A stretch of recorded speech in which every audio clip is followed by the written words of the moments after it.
नमस्कार मित्रांनो, बघा प्रश्न पहिला आहे, महाराष्ट्रातील समुद्रकिनाऱ्यावरील पहिला वनपर्यटन प्रकल्प रत्नागिरी जिल्ह्यात कोणत्या ठिकाणी आहे? काय आहे प्रश्न? महाराष्ट्रातील समुद्रकिनाऱ्यावरील पहिला वनपर्यटन प्रकल्प कोणता? वनपर्यटन प्रकल्प समुद्रकिनाऱ्यावरील पहिला वनपर्यटन प्रकल्प कोठे आहे? गुहागर, रत्नागिरी जिल्ह्यामधील गुहागर या ठिकाणी आहे. पुढील प्रश्न बघा, कोकणातील नद्या व पठारावरील नद्यांचा जलविभाजक म्हणून कोणता पर्वत ओळखला जातो?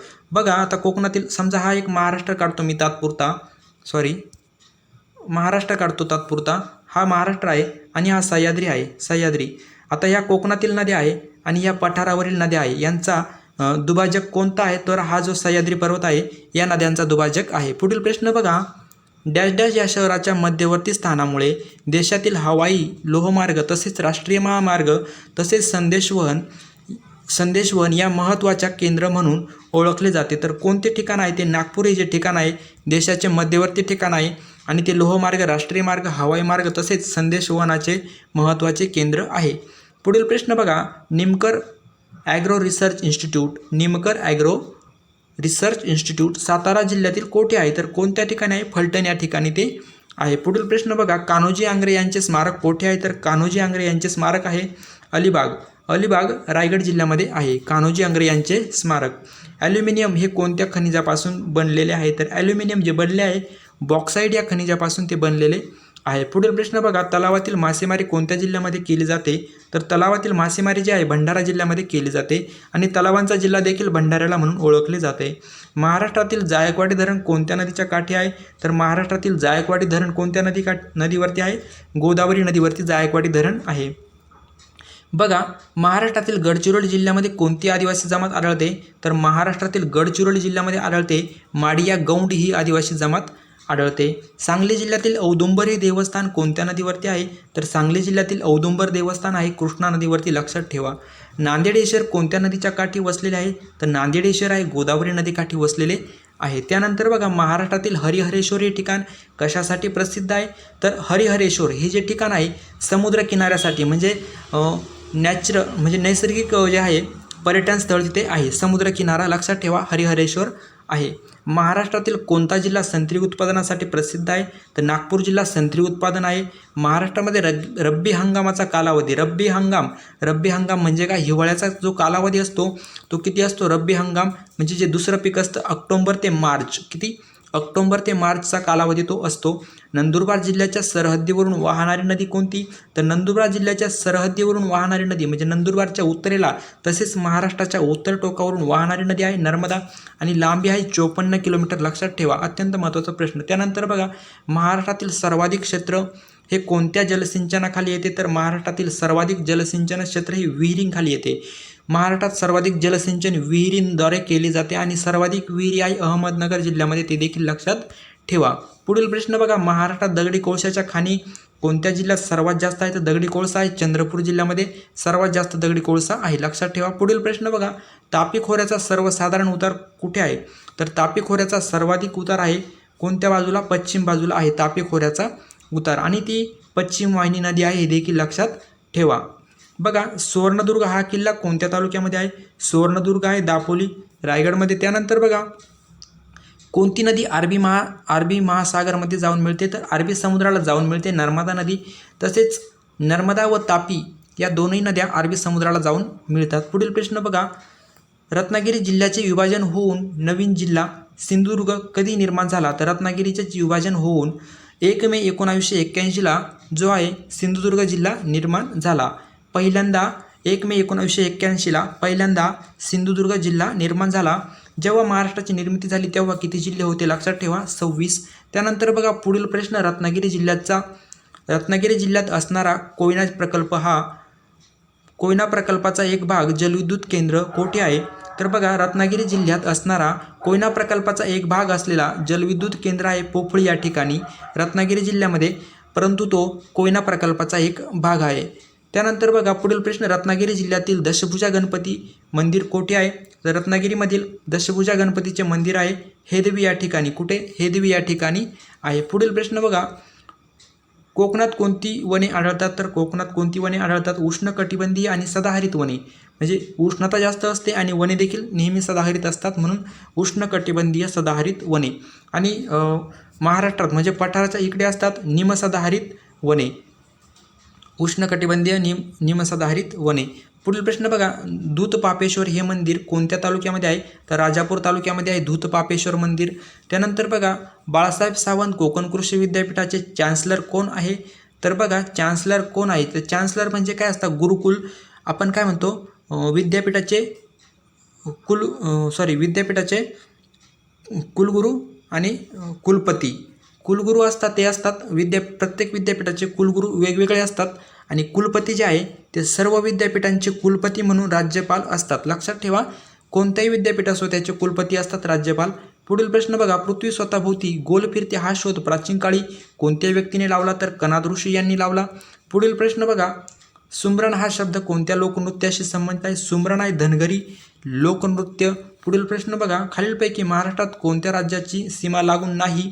तर 4 पर्याय दिलेले असतील, त्यापैकी आंध्र प्रदेशची सीमा महाराष्ट्राला लागून नाही. पूर्वी जेव्हा 2014ला तेलंगणा आंध्र प्रदेशमधून वेगळा झाला तेव्हापासून महाराष्ट्राला ती सीमा लागत नाही. पूर्वी लागत होती, त्यामुळे कन्फ्यूज होऊ नका, लक्षात ठेवा, लागत नाही. तेल्या हा रोग कोणत्या पिकाशी संबंधित आहे? तर तेल्या रोग आहे डाळिंब पिकाशी संबंधित. पुढील प्रश्न बघा, महाराष्ट्रात कोणत्या मोसमी जो रोग येतो मित्रांनो, तेव्हा हा प्रश्न विचारला होता. आता लक्षात ठेवा, जनावरांवरती एक रोग आलेला आहे, त्या रोगाचे नाव काय ते तुम्ही लक्षात ठेवा. बघा, महाराष्ट्रात कोणत्या मोसमी वाऱ्यापासून पाऊस पडतो? तर नैऋत्य मोसमी वाऱ्यांपासून महाराष्ट्रात पाऊस पडतो. उजनी हे धरण कोणत्या नदीवरती आहे? तर उजनी हे धरण आहे भीमा नदीवरती. त्यानंतर बघा, पुढील प्रश्न, ब्रॉडगेज हे काय आहे?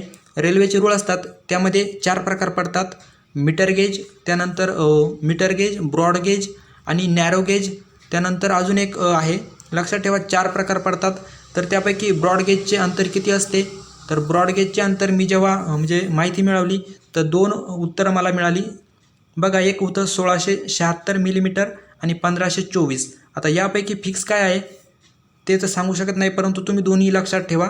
जास्त करून 1676 मिलीमीटर लक्षात ठेवा. त्यानंतर बघा, कारण की एका पोलीस भरतीला हा जो आहे 1676 बरोबर पर्याय आहे, लक्षात ठेवा. पुढील प्रश्न बघा, NCL म्हणजे आपले नॉन क्रिमिनल नाही मित्रांनो, सध्या चर्चेचा खूप विषय बनला आहे नॉन क्रिमिनल. बघा, NCL म्हणजे नॅशनल केमिकल लॅबोरेटरी कोणत्या ठिकाणी आहे? तर नॅशनल केमिकल लॅबोरेटरी आहे पुणे या ठिकाणी. तुम्हाला पूर्ण नाव न देता नॅशनल केमिकल लॅबोरेटरी असे नाही तर फक्त NCL विचारतील. NCL लॅबोरेटरी कोठे आहे? तर पुणे या ठिकाणी आहे, लक्षात ठेवा. त्यानंतर बघा, औंढा नागनाथ हे देवस्थान कोणत्या जिल्ह्यात आहे? औंढा नागनाथ आहे हिंगोलीमध्ये, लक्षात ठेवा. पुढील प्रश्न, कोणत्या ठिकाणी सर्वात कमी पाऊस पडतो? तर अहमदनगर, लक्षात ठेवा. त्यानंतर बघा, महाराष्ट्रात सर्वात कमी पाऊस, बरं का मित्रांनो, महाराष्ट्रात पहिला बघा प्रश्न महत्त्वाचा आहे, लक्षात घ्या. महाराष्ट्रात पहिला साखर कारखाना कोठे सुरू झाला? तर महाराष्ट्रात पहिला साखर कारखाना, प्रश्न काय आहे? महाराष्ट्रातील पहिला साखर कारखाना. 2 प्रकारचे प्रश्न असतात, एक असतो महाराष्ट्रातील पहिला सहकारी साखर कारखाना आणि दुसरा प्रश्न म्हणजे हा महाराष्ट्रात पहिला साखर कारखाना. तर लक्षात ठेवा, बेलापूर या ठिकाणी स्थापन झाला होता आणि तो इंग्रजांनी म्हणजे ईस्ट इंडिया कंपनीतर्फे इंग्रजांनी सुरू केला होता बेलापूर या ठिकाणी. आणि महाराष्ट्रातील पहिला सहकारी साखर कारखाना सुरू केला होता विखे पाटलांनी 1945ला सुरू केला होता. आणि हा जो आहे 1919 की 20 या दरम्यान सुरू केला होता, 1919-20 या दरम्यान. लक्षात ठेवा, 2 प्रश्न वेगवेगळे आणि अत्यंत महत्त्वाचे आहे. महाराष्ट्रातील पहिला साखर कारखाना बेलापूर आणि महाराष्ट्रातील पहिला सहकारी साखर कारखाना प्रवरानगर, लक्षात ठेवा. कालिदासाने मेघदूत काव्य कोठे लिहिले? तर कालिदास कवी होता मित्रांनो. मेघदूत काव्य लिहिले रामटेक, कोराडे नाही मित्रांनो, रामटेक या ठिकाणी लिहिले. कालिदासाने मेघदूत काव्य रामटेक कुठे आहे? नागपूर या ठिकाणी आहे, लक्षात ठेवा, नागपूर. पुढील प्रश्न बघा, कोराडी औष्णिक वीज केंद्र कोणत्या जिल्ह्यात आहे? तर कोराडी औष्णिक वीज केंद्र आहे नागपूर जिल्ह्यामध्ये, लक्षात ठेवा. पुढील प्रश्न बघा, भांडारदरा धरण कोणत्या जिल्ह्यात आहे? तर भांडारदरा आहे अहमदनगर जिल्ह्यामध्ये. पुढील प्रश्न बघा, शिवाजी विद्यापीठ कोठे आहे? तर शिवाजी विद्यापीठ आहे कोल्हापूरला. आणि कन्फ्यूज करण्यासाठी विचारतात जिवाजी विद्यापीठ, मुलांना वाटतं शिवाजीचं आहे, जिवाजी असतं ते. जिवाजी विद्यापीठ कोठे आहे मित्रांनो? मध्य प्रदेशमध्ये MP मध्ये आहे. ग्वाल्हेर या ठिकाणी जिवाजी विद्यापीठ आहे. वाचताना प्रश्न नीट वाचा. शिवाजी विद्यापीठ कोल्हापूर, जिवाजी विद्यापीठ MP. भारताचे 0 मैल कोठे आहे? नागपूर. 0 मैल कोठे आहे? नागपूर. मध्यवर्ती ठिकाण आहे भारताचे ते. विदर्भातील थंड हवेचे ठिकाण कोणते? तर चिखलदरा अमरावती. सातपुड्याच्या कुशीमध्ये ते आहे चिखलदरा हे ठिकाण. पुढील प्रश्न बघा. राष्ट्रीय स्वयंसेवक संघाचे RSSचे मुख्यालय कोठे आहे? तर राष्ट्रीय स्वयंसेवक संघाचे मुख्यालय आहे नागपूर. RSS लक्षात ठेवा. पुढील प्रश्न बघा. समृद्धी कॉरिडॉर कोणत्या 2 शहरातून जातो? तर समृद्धी कॉरिडॉर याच्यावरती 100% प्रश्न येणार, त्यामुळे करून जा. आणि हे जे पॉईंट आहे याच्यावरती प्रश्न येणार, लक्षात ठेवा. कुठे? मुंबई ते नागपूर लक्षात ठेवा. आणि लांबी आहे 701 किलोमीटर. आणि नाव बदलून काय ठेवलं आहे? हिंदुहृदय सम्राट बाळासाहेब ठाकरे महाराष्ट्र समृद्धी महामार्ग. काय? हिंदुहृदय सम्राट बाळासाहेब ठाकरे समृद्धी महामार्ग लक्षात ठेवा. आणि आपण ज्या जिल्ह्यात फॉर्म भरू त्या जिल्ह्यामध्ये समृद्धी महामार्ग आहे, कोणत्या तालुक्यात आहे, किती लांबीचा हे देखील तुम्ही माहिती काढून ठेवा. कोणती एक गोदावरीची उपनदी नाही? तर तेरेखोल नाही. 4 पर्याय दिले असतील त्यापैकी तेरेखोल असेल. तेरेखोल काय? दक्षिण भारतातील नदी आहे. बघा. किनारपट्टीच्या प्रदेशात सर्वसाधारणपणे कोणत्या प्रकारची वने आढळतात? तर किनारपट्टीच्या भागामध्ये आढळतात कांदळ वने, त्यालाच म्हणतो दलदलयुक्त वने. आणि महाराष्ट्र शासनाने नुकतीच मागील वर्षी कांदळ वृक्ष म्हणून सफेद चिली, लक्षात ठेवा. IMP प्रश्न आहे. सफेद चिली वृक्षाला मान्यता दिलेली आहे कांदळ वृक्ष म्हणून, महाराष्ट्राचा कांदळ वृक्ष. आणि कांदळ वृक्ष घोषित करणारे महाराष्ट्र हे देशातील पहिले राज्य ठरलेले आहे. कोणती खाडी ही महाराष्ट्र राज्याचे व कोकण किनारपट्टीचे अतिदक्षिणेकडील टोक आहे? तर तेरेखोलची खाडी जी आहे ती महाराष्ट्राच्या अतिदक्षिणेकडील टोक आहे. महाराष्ट्र राज्य परिवहन महामंडळाचे ब्रीदवाक्य काय? तर प्रवाशांच्या सोयीसाठी. काय? प्रवाशांच्या सोयीसाठी हे महाराष्ट्र राज्य परिवहन महामंडळाचे ब्रीदवाक्य आहे. महाराष्ट्र राज्य परिवहन महामंडळाची पहिली बस सर्वात प्रथम कोणत्या मार्गावर धावली? तर पुणे ते अहमदनगर, लक्षात ठेवा. पुणे ते अहमदनगर या मार्गावरती धावली. कृष्णा व डॅश डॅश या नद्यांचा संगम सांगली जिल्ह्यातील हरिपूर या ठिकाणी झाला आहे. तर कोणत्या नदीचा? कृष्णा आणि वारणा यांचा संगम कोठे झालेला आहे? हरिपूर या ठिकाणी झालेला आहे. पुढील प्रश्न बघा. महाराष्ट्र राज्य आदिवासी विकास महामंडळाचे मुख्यालय कोणत्या ठिकाणी आहे? तर नाशिक या ठिकाणी आहे आदिवासी विकास मंडळाचे मुख्यालय. वाशिम जिल्ह्यातून जाणारा नागपूर ते औरंगाबाद महामार्ग क्रमांक किती?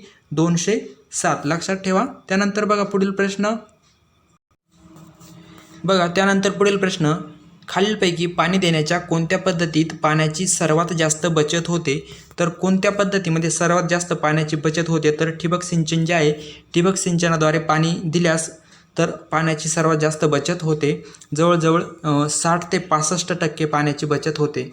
त्यानंतर बघा. सिंधुदुर्ग हा जिल्हा कोणत्या जिल्ह्यातून निर्माण झाला? तर सिंधुदुर्ग जो आहे तो रत्नागिरीमधून निर्माण झाला.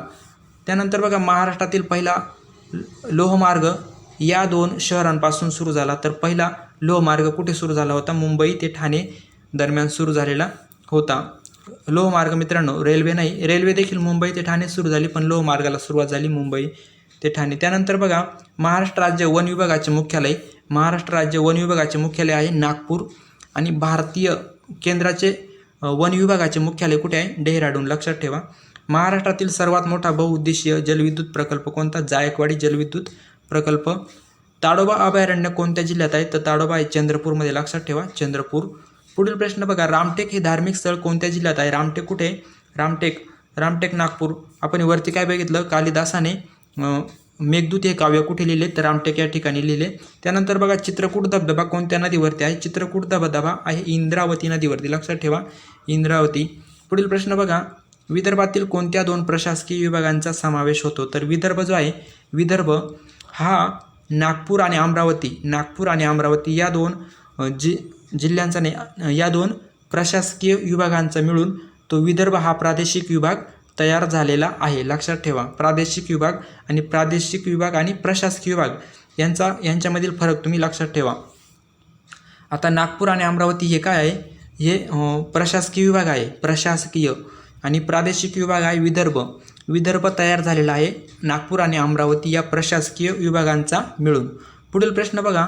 नागपूर हे शहर कोणत्या नदीच्या काठी आहे? तर नागपूर हे नाग नदीच्या काठी बसलेले आहे. समृद्धी महामार्ग बुलढाणा जिल्ह्यातून कोणत्या तालुक्यातून जात नाही? तर बुलढाणा जिल्ह्यातील चिखली या तालुक्यातून जात नाही. आशियातील सर्वात मोठी पंचतारांकित औद्योगिक वसाहत कोठे आहे? तर आशियातील सर्वात मोठी पंचतारांकित औद्योगिक वसाहत बुटीबोरी नागपूर या ठिकाणी आहे. दगडी कोळशाच्या खाणीसाठी प्रसिद्ध असलेले राणीगंज हे ठिकाण कोणत्या खोऱ्यात आहे? तर दगडी कोळशाच्या खाणीसाठी प्रसिद्ध असलेले राणीगंज हे ठिकाण आहे दामोदर खोऱ्यामध्ये, ओरिसा राज्यामध्ये. लक्षात ठेवा, दामोदर नदी. बघा, कर्नाळा हे कशासाठी प्रसिद्ध आहे? तर कर्नाळा आहे किल्ला. कर्नाळा काय आहे? किल्ला आहे. त्यानंतर बघा, शिवाजी विद्यापीठाची स्थापना कोणत्या वर्षी करण्यात आली? शिवाजी विद्यापीठ आपण वरती बघितलं कोल्हापूरमध्ये आहे आणि स्थापना 1962ला करण्यात आलेली आहे.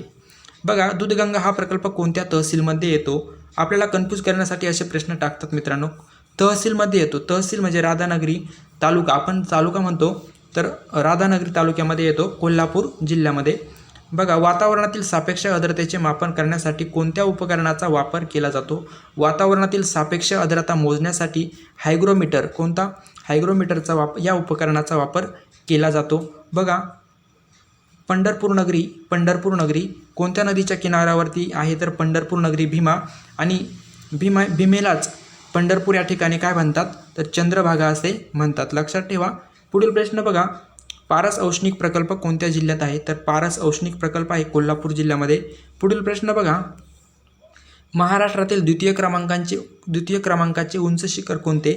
तर लक्ष बघा, द्वितीय क्रमांकाचे काय आहे? साल्हेर. आणि प्रथम क्रमांकाचे काय आहे? कळसुबाई. लक्षात ठेवा, प्रथम क्रमांकाचे कळसुबाई, द्वितीय क्रमांकाचे साल्हेर आहे ते नाशिक जिल्ह्यामध्ये. बघा, हेट्टल येथील प्रसिद्ध हेमाडपंथी मंदिर नांदेड जिल्ह्यात कोणत्या तालुक्यामध्ये आहे?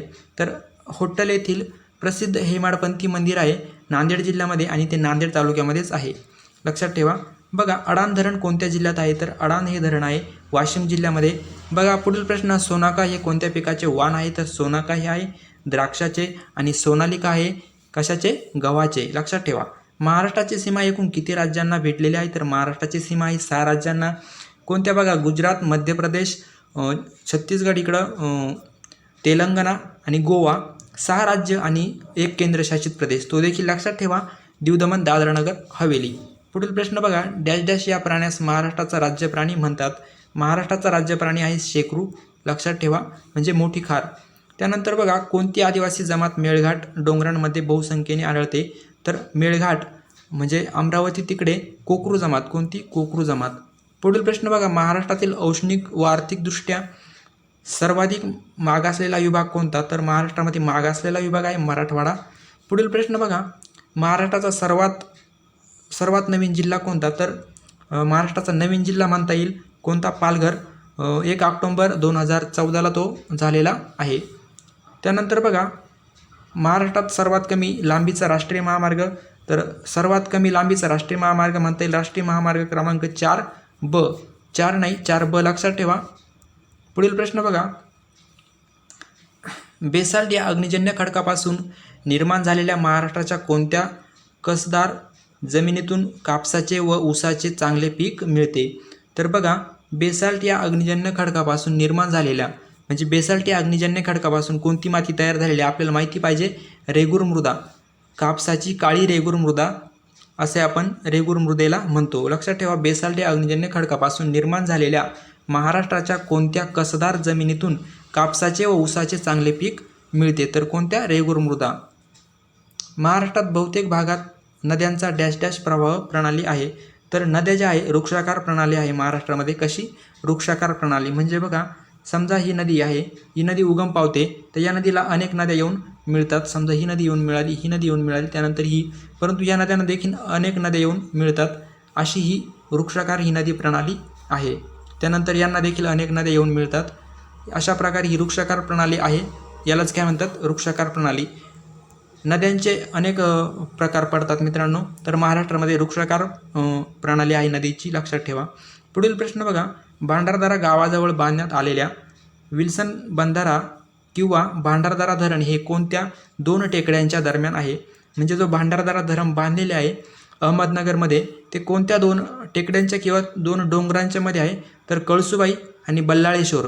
कळसुबाई आणि बल्लाळेश्वर यांच्यामध्ये ते आहे. त्यानंतर बघा, पुनर्रोपण पद्धती खालीलपैकी कोणत्या पिकासाठी पुनर्रोपण पद्धती खालीलपैकी कोणत्या पिकाच्या लागवडीसाठी वापरली जाते. आता पुनर्रोपण पद्धती मित्रांनो, पुनर्रोपण म्हणजे काय, आधी बी टाकले जाते, नंतर ते बी उपटून शेतामध्ये लावले जाते. अशा प्रकारे भरपूर रोपं लावली जातात. परंतु प्रश्न विचारलेला असतो, तर पर्यायामध्ये भात होतं.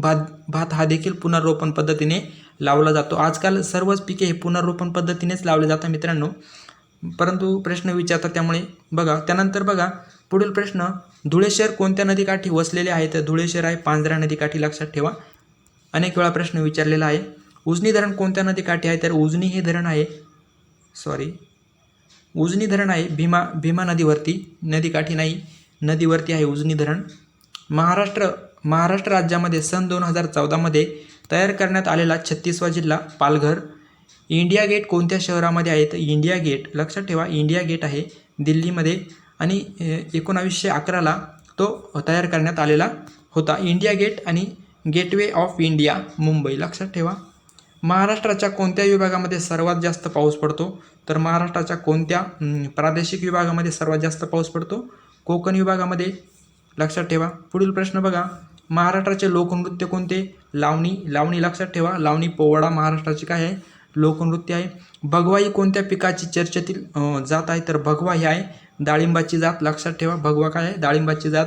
त्यानंतर बघा, क्षेत्रफळाच्या दृष्टीने महाराष्ट्राचा देशात कितवा क्रमांक लागतो? तर क्षेत्रफळाच्या दृष्टीने महाराष्ट्राचा 3रा क्रमांक हा लागतो. पुढील प्रश्न बघा, कोणत्या पिकाच्या बाबतीत भारतात हरित क्रांती यशस्वी झाली असे म्हणता येईल? तर कोणत्या पिकाच्या बाबतीत हरित क्रांती यशस्वी झाली मित्रांनो भारतामध्ये?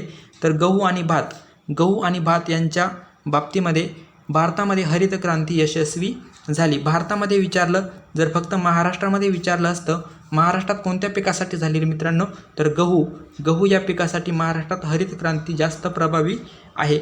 महाराष्ट्रात आणि हरित क्रांतीचे जनक देखील विचारतात. हरित क्रांतीचे जनक, त्यानंतर भारतीय हरित क्रांतीचे जनक आणि महाराष्ट्रातील हरित क्रांतीचे जनक हे तुम्हाला माहिती पाहिजे. त्यानंतर बघा पुढील प्रश्न, महाराष्ट्रात दारुगोळा बनवण्याचा कारखाना कोठे आहे? तर महाराष्ट्रात दारुगोळा बनवण्याचा कारखाना कुठे आहे? खडकी, लक्षात ठेवा. त्यानंतर बघा, कोणत्या धरणाच्या पाण्याचा पुरवठा पुणे शहर परिसराला केला जातो? तर पुण्याला कोणत्या धरणातून पाणी पुरवठा केला जातो? तर खडकवासला. पर्याय दिलेला होता खडकवासला, परंतु पुण्याला पानशेत, टेमघर आणि वरसगाव या 4ही धरणातून पाणी पुरवठा हा केला जातो, लक्षात ठेवा. पुढील प्रश्न बघा, नाशिक शहरास पाणी पुरवठा करणारे धरण कोणते? मित्रांनो, अत्यंत महत्त्वाचा प्रश्न आहे आणि व्हिडिओ तुम्ही इथपर्यंत बघितला असेल तर प्लीज या प्रश्नाचे उत्तर कमेंट्स करायला अजिबात विसरू नका, लक्षात ठेवा. तुम्ही एक वेळेस कमेंट केलं तुमच्या लक्षामध्ये ते कायम राहील, त्यामुळे लक्षात ठेवा, नाशिक शहराला पाणी पुरवठा करणारे धरण कोणते याचे उत्तर कमेंट्समध्ये नक्की करा. अशा प्रकारचे प्रश्न होते मित्रांनो. तुम्हाला व्हिडिओ आवडला असेल तर नक्की लाईक करा. माझ्या सर्व भावी पोलीस मित्रांना मानाचा जय हिंद, धन्यवाद.